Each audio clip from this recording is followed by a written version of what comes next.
Saio hau Nafarroako gobernuak diruz lagundu du.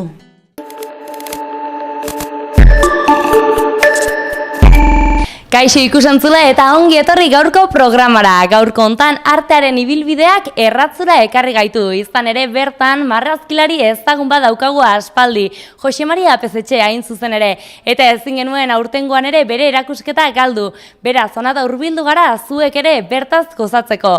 Ea gustatzen zaizuen.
Jose Maria Pezetxea askoren irakasle izana, bere esposizioa ikusi dugu erakusketa dagoeneko, eta plazer handia izan da, betiko edertasuna eta betiko goxotasuna erakusten dute bere margoek, eta bagoaz gaurko hontan ere plazer handia izan da zuekin egotea eta nahi duzuen arte.